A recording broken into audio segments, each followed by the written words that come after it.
Au sommaire de cette édition, le pacte mondial sur les migrations des Nations Unies a été approuvé ce lundi à Marrakech, devant quelques 150 pays réunis en conférence intergouvernementale. Contrairement à ce qu'avait annoncé le vice-président de la Confédération africaine de football, le Congo-Brazzaville n'est pas candidat à l'organisation de la CAN 2019.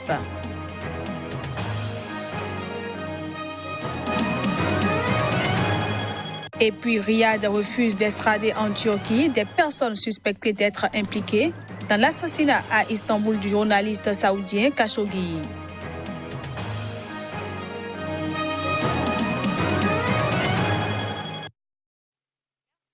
Vous préférez Sika TV pour vous informer à toutes et à tous. Bienvenue. Au sommaire de cette édition, le pacte mondial sur les migrations des saoudiens Khashoggi.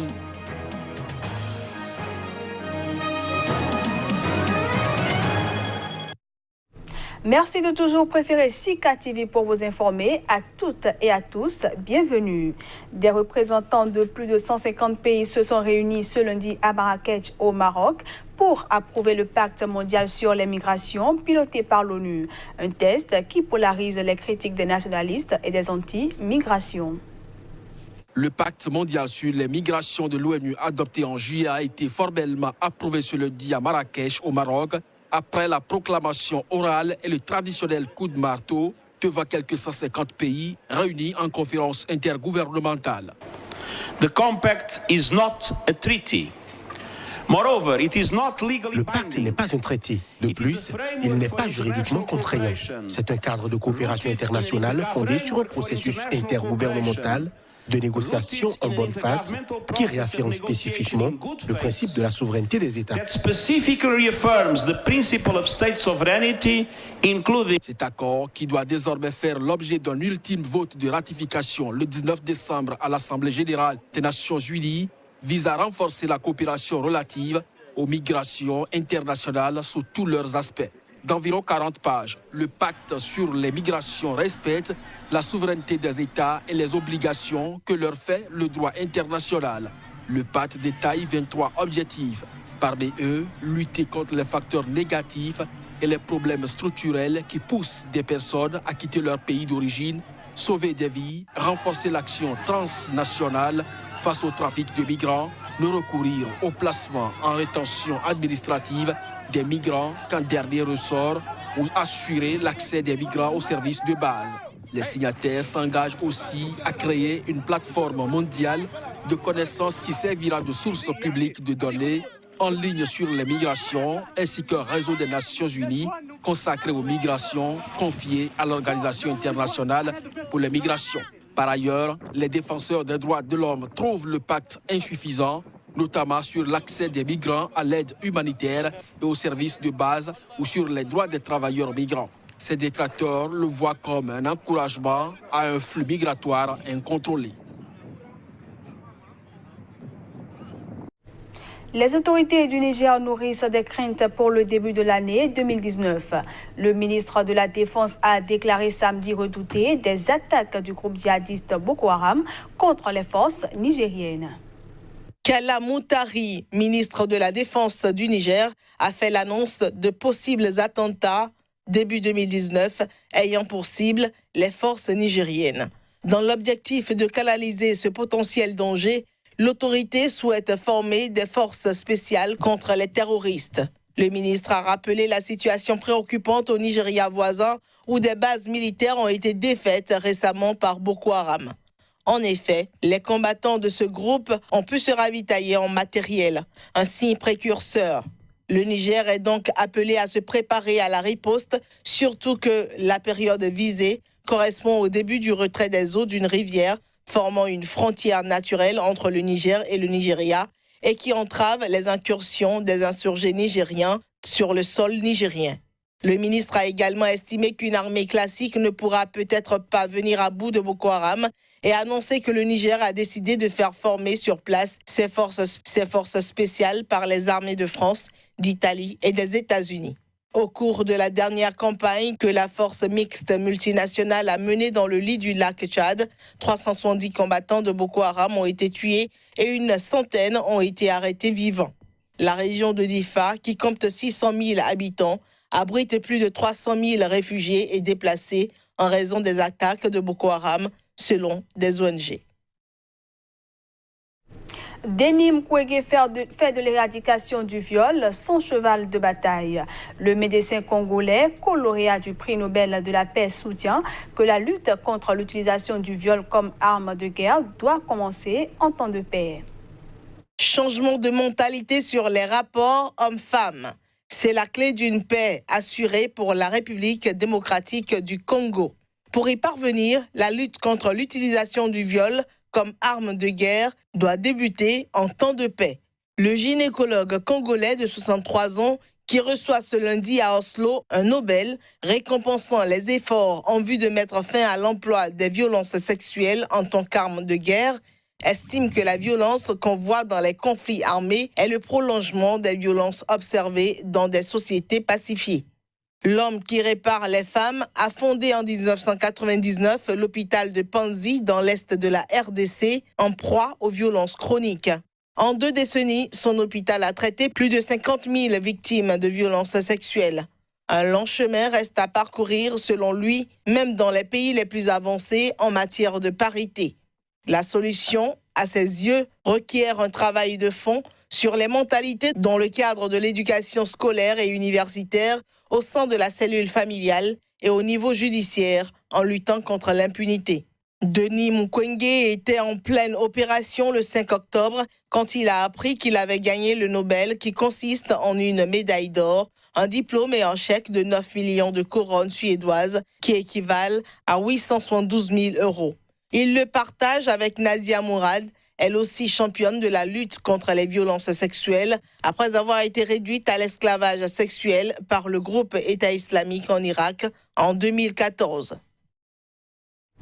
Je le disais en titre, le Congo-Brazzaville n'est pas candidat à l'organisation de la Coupe d'Afrique des Nations CAN 2019 que la Confédération africaine de football CAF a retiré au Cameroun. C'est ce qu'a indiqué ce dimanche son ministre des Sports.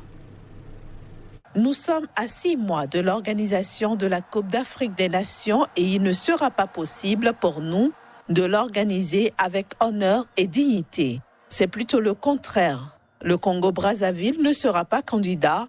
Cela ne sera pas possible. La crise est mondiale et nous avons d'autres priorités que d'organiser la CAN pour le moment. Ainsi s'exprimait ce dimanche le ministre des Sports congolais Hugues Ngoé Londele, contredisant une annonce faite vendredi dernier par un dirigeant de la CAF. En effet, Constant Omari, deuxième vice-président de la Confédération africaine de football, avait affirmé vendredi dernier que le Congo-Brazzaville s'était porté candidat à l'organisation de la CAN 2019, qui devra regrouper 24 équipes pour la première fois. Contactée, une source au sein de la Fédération congolaise de football n'a pas souhaité commenter les déclarations du ministre des Sports. En 2015, le Congo-Brazzaville avait réussi l'organisation des 11e Jeux africains, dits du cinquantenaire, ayant regroupé presque tous les pays du continent.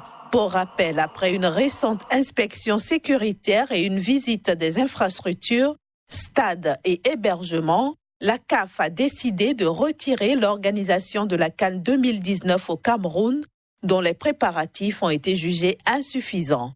Le Maroc, candidat malheureux à l'organisation du Mondial 2026, est régulièrement cité par les médias comme possible candidat au remplacement du Cameroun. L'Afrique du Sud, seul pays africain à avoir accueilli une Coupe du Monde en 2010, fait également partie des candidats potentiels.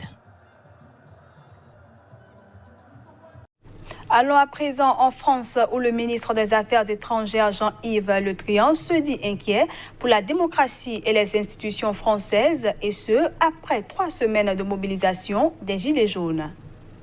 Quelques 125 000 manifestants ont encore été recensés samedi à travers la France selon le ministère de l'Intérieur et de nouvelles violences ont eu lieu mais en moindre proportion que le samedi précédent. Le ministre français des Affaires étrangères Jean-Yves Le Drian a invité ce dimanche le président américain Donald Trump qui a commenté par une série de tweets critiques le mouvement populaire des Gilets jaunes en France à ne pas se mêler de politique intérieure française. Je suis ministre des Affaires étrangères. Je voyage partout dans le monde. Et je sais, pour le constater dans certains pays, combien la démocratie est fragile. Elle peut être aussi fragile chez nous. Et donc, j'appelle au ressaisissement par le dialogue, parce que c'est notre manière d'être, nous. Je dis à Donald Trump, le président de la République lui a dit aussi, nous ne prenons pas parti dans les débats américains, laissez-nous vivre notre vie de nation. Le président Emmanuel Macron va s'adresser ce lundi soir aux Français dans une intervention très attendue pour sortir de la crise des Gilets jaunes. Il doit annoncer de nouvelles mesures en réponse à cette crise sociale qui met son quinquennat à l'épreuve. Dans la matinée, Emmanuel Macron recevra syndicats et organisations patronales aux côtés de présidents d'associations, d'élus, du Sénat et de l'Assemblée nationale. Riyad a refusé d'extrader en Turquie des personnes suspectées d'être impliquées dans l'assassinat du journaliste saoudien Jamal Khashoggi à Istanbul. C'est en tout cas ce qu'a affirmé le ministre saoudien des Affaires étrangères, Abdel Al-Jubeir, lors d'une conférence de presse à Riyad.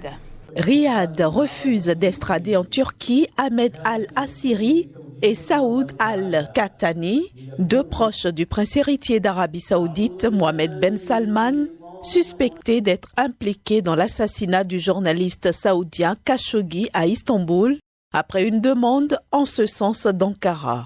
La justice turque a émis des mandats d'arrêt contre les deux hommes qu'elle soupçonne de faire partie des planificateurs du meurtre. With regards to issuing an arrest warrant, En ce qui concerne la délivrance de mandats d'arrêt, nous n'extradons pas nos citoyens. Je pense que la constitution turque interdit l'extradition des citoyens turcs. Je trouve intéressant qu'un pays qui ne nous fournirait pas d'informations sous une forme légale, demandée par voie légale, délivre des mandats d'arrêt. Ahmed Al-Assiri et Saoud Al-Qahtani ont été démis de leurs fonctions le 20 octobre, alors qu'une tempête diplomatique s'abattait sur Riyad après le meurtre de Khashoggi, qui a considérablement terni l'image de la pétromonarchie, notamment celle de Mohammed Ben Salman. Le président turc Recep Tayyip Erdogan a plusieurs fois réclamé l'extradition des suspects arrêtés par Riyad, mais ce dernier insiste pour que tout procès se déroule en Arabie Saoudite. On passe à présent à la revue de presse Afrique.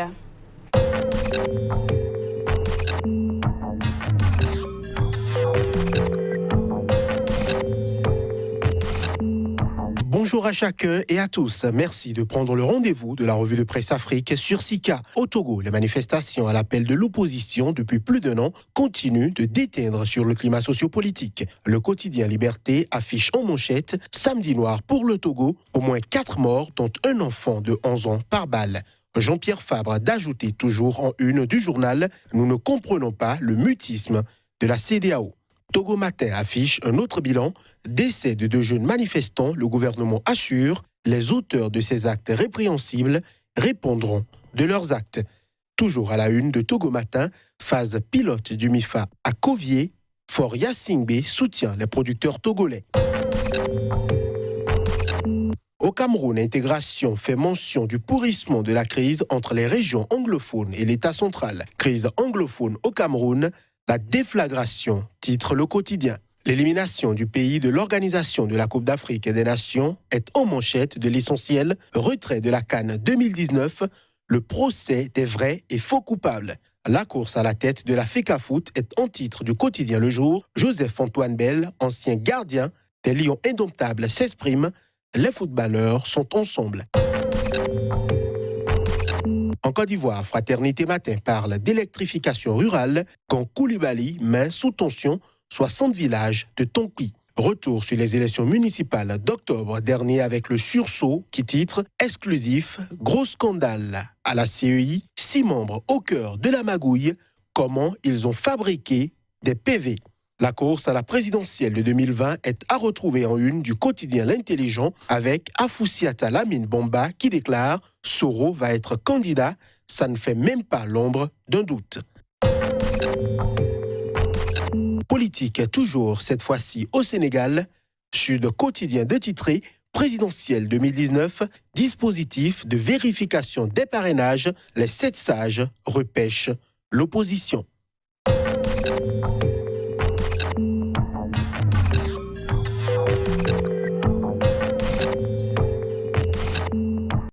Et voilà, mesdames, messieurs, ce sera tout pour cette revue de presse que je vous remercie d'avoir suivi.